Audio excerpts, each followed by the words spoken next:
십자가에 달리사 날 자유하게 했으니 내 몸과 마음을 주 위에 다스게 하소서. 나 구주 위에 살리라. 내 기쁨 한량 없으리. 내 갈 길 인도하소서. 내 구주 예수여. 아멘.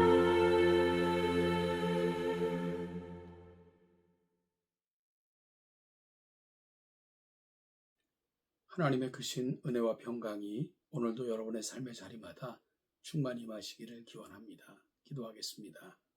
하나님 아버지, 다시 말씀 앞에 섭니다. 겸허한 마음 주시고 겸손하게 말씀과 동행하는 삶을 결정하는 귀한 이 아침 되게 하옵소서. 깨달음과 생각남을 허락하시고 말씀을 붙들고 살아갈 수 있도록 용기를 주옵소서. 예수님의 이름으로 기도하옵나이다. 아멘. 오늘 보실 하나님의 말씀은 신명기 28장 15절로 35절입니다. 신명기 28장 15절로 35절까지를 같이 읽겠습니다. 내가 만일 내 하나님 여호와의 말씀을 순종하지 아니하여 내가 오늘 내게 명령하는 그의 모든 명령과 규례를 지켜 행하지 아니하면 이 모든 저주가 내게 임하며 내게 이를 것이니 내가 성읍에서도 저주를 받으며 들에서도 저주를 받을 것이요 또 내 광주리와 떡반죽 그릇이 저주를 받을 것이요 내 몸의 소생과 내 토지의 소생과 내 소와 양의 새끼가 저주를 받을 것이며 내가 들어와도 저주를 받고 나가도 저주를 받으리라. 네가 악을 행하여 그를 잊음으로 내 손으로 하는 모든 일에 여호와께서 저주와 혼란과 책망을 내리사 망하며 속히 파멸하게 하실 것이며 여호와께서 내 몸에 연병이 들게 하사 내가 들어가 차지할 땅에서 마침내 너를 멸하실 것이며 여호와께서 폐병과 열병과 염증과 학질과 한재와 풍재와 썩는 재앙으로 너를 치시리니 이 재앙들이 너를 따라서 너를 진멸하게 할 것이라. 내 머리 위에 하늘은 옷이 되고 내 아래의 땅은 철이 될 것이며 여호와께서 비 대신에 티끌과 모래를 내 땅에 내리시리니 그것들이 하늘에서 내 위에 내려 마침내 너를 멸하리라. 여호와께서 내 적군 앞에서 너를 패하게 하시리니 내가 그를 치러 한 길로 나가서 그들 앞에서 7길로 도망할 것이며 내가 또 땅의 모든 나라 중에 흩어지고 내 시체가 공중의 모든 새와 땅의 짐승의 밥이 될 것이나 그것들을 쫓아줄 자가 없을 것이며 여호와께서 애굽의 종기와 치질과 괴혈병과 피부병으로 너를 치시리니 내가 치유받지 못할 것이며 여호와께서 또 너를 미치는 것과 눈먼 것과 정신병으로 치시리니 맹인이 어두운 데에서 더듬는 것 같이 내가 백주에도 더듬고 내 길이 형통하지 못하여 항상 압제와 노략을 당할 뿐이리니 너를 구원할 자가 없을 것이며 네가 여자와 약혼하였으나 다른 사람이 그 여자와 같이 동침할 것이요 집을 건축하였으나 거기에 거주하지 못할 것이요 포도원을 심었으나 네가 그 열매를 따지 못할 것이며 네 소를 네 목전에서 잡았으나 네가 먹지 못할 것이며 내 나귀를 내 목전에서 빼앗겨도 도로 차지 못할 것이며 내 양을 원수에게 빼앗길 것이나 너를 도와줄 자가 없을 것이며 내 자녀를 다른 민족에게 빼앗기고 종일 생각하고 찾음으로 눈이 피곤하여지나 내 손에 힘이 없을 것이며 내 토지 소산과 내 수고로 얻은 것을 네가 알지 못하는 민족이 먹겠고 너는 항상 압제와 학대를 받을 뿐이리니 이러므로 내 눈이 보이는 일로 말미암아 내가 미치리라. 여호와께서 내 무릎과 다리를 쳐서 고치지 못할 심할 종기가 생기게 하여 발바닥에서부터 정수리까지 이르게 하시리라. 아멘. 하나님께서 명령하실 때 인간이 보일 수 있는 반응은 순종이냐 불순종이냐 두 가지뿐입니다. 중간지대나 신앙의 회색지대는 없습니다. 어제 본문인 앞선 14절까지의 말씀을 통해서 우리는 하나님의 백성이 그 말씀을 삼가 듣고 담고 묵상하는 자, 그리고 행하는 자에게 주실 순종의 축복에 대해 살펴봤습니다. 오늘 본문은 불순종의 결과에 대해 이야기합니다. 이에 대해 모세는 15절에서 만약 네가 불순종하면 이라고 명확히 밝히면서 그의 이야기를 이어갑니다. 불순종하면 이후에 열거하는 모든 저주가 임할 것이라는 선언입니다. 16절부터 19절의 말씀에서는 불순종으로 임하게 될 저주를 간략히 설명합니다.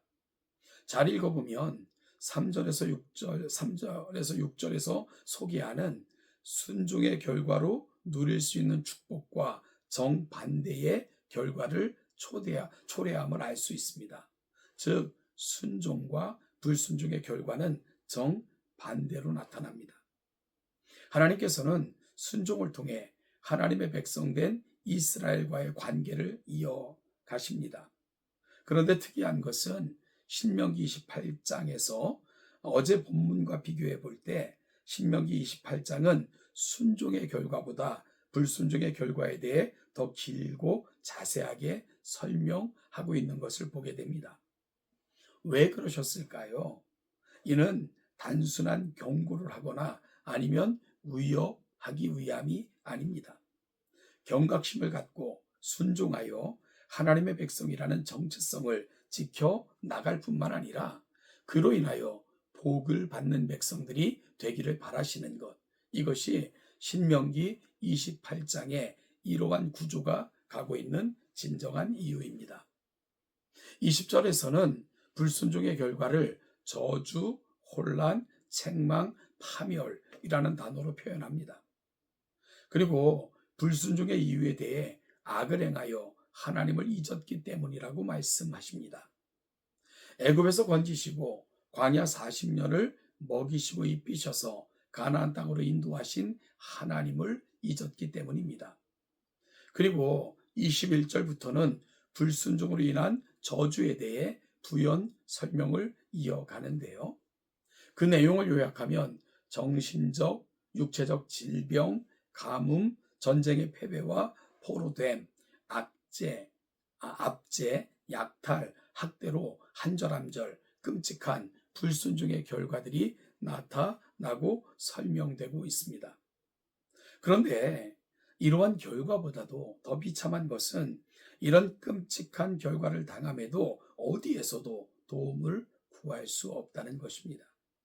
무기력하며 도저히 어찌할 수 없는 비극이 끊임없이 임합니다. 그리고 실제로 이스라엘이 멸망할 당시 이러한 비극은 그들에게 처절하게 임했습니다. 경고가 분명하게 이루어진 것입니다.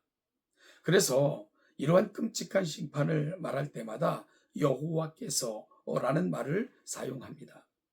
따라서 이러한 표현을 통해서 알 수 있는 것은 인간의 힘과 능력으로는 극복할 수 없는 심판의 결과, 즉 이러한 끔찍한 인생들에게 임한 결과는 하나님의 심판이라는 것을, 말씀을 불순종하고 업신 여김에 대한, 경히 여김에 대한 결과라는 것을 성경은 너무나도 분명하게 말씀하고 있는 것입니다. 사랑하는 여러분, 오늘 말씀 앞에 우리가 보여드려야 될 우리의 모습은 무엇일까요? 뜻을 알았다면 우리는 즉각적 순종으로 하나님의 말씀 앞에 반응해야 됩니다.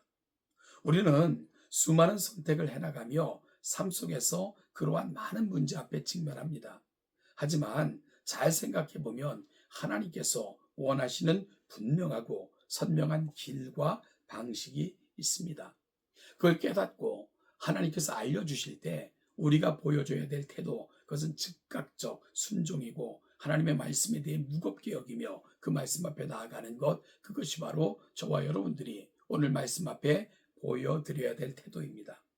또한 하나님을 항상 기억하는 연습들을 해야 됩니다. 정신없이 바쁘게 살다 보면 나도 모르게 하나님의 자녀라는 사실을 잊어버릴 때가 많습니다. 그러나 하나님을 잊으면 하나님의 음성 들을 수 없고요.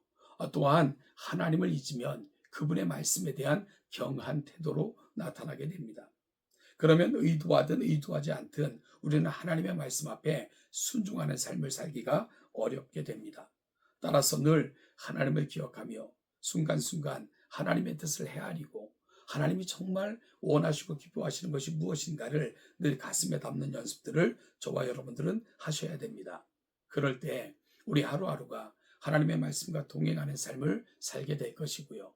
그럴 때 그 말씀은 약속을 따라 우리를 지켜낼 것이고 약속하신 바를 따라 우리에게 채워 가실 것입니다.